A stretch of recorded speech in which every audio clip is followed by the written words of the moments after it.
যে আমাদের একটা এস্টিমেট ছিল তার চেয়ে প্রায় 15 লক্ষ টন বেশি উৎপাদন করছে।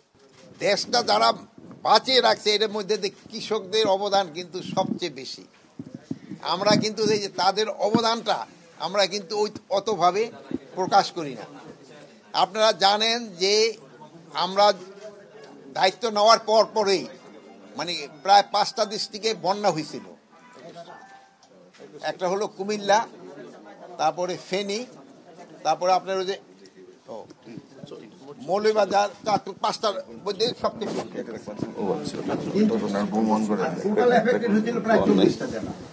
কিন্তু আমাদের কৃষকরা মানে ওখানে কিছু আউশ ধান এবং আমনেরও কিন্তু ক্ষতি হয়েছিল।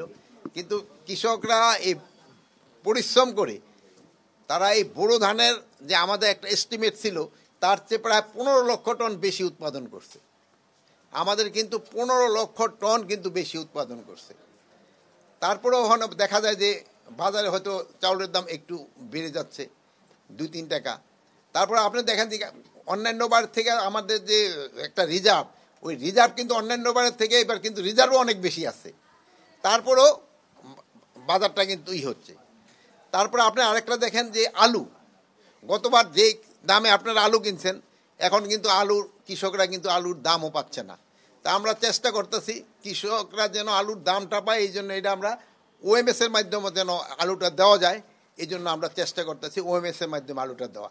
যেহেতু যদি কৃষক তার দাম না পায় নেক্সট বার কিন্তু তারা এই উৎপাদনের দিকে যাবে না। এই জন্য আপনারা চেষ্টা করতে হবে যে কৃষক যেন তার ন্যায্য দামটা পায়। এবং পেঁয়াজের ক্ষেত্রে আপনারা দেখছেন গতবারে যে পরিমাণ পেঁয়াজের দাম ছিল এবার কিন্তু কৃষক পেঁয়াজ উৎপাদন অনেক বেশি করছে। পেঁয়াজ উৎপাদন বেশি করা এবার কিন্তু পেঁয়াজ আমদানি কিন্তু না করেও কিন্তু বাজারটা মোটামুটি স্টেবল আছে। এটি কিন্তু এইগুলি কিন্তু কৃষকেরই কিন্তু অবদান। হ্যাঁ, আর প্লাস আমরা এই যে এই পেঁয়াজটা প্রিজার্ভ করার জন্য আমরা এই 8000 এয়ার ফ্লো দেওয়া হয়েছে, যেহেতু কৃষক যেন তার এই পেঁয়াজটা তার বাড়িতেই সংরক্ষণ করতে পারে।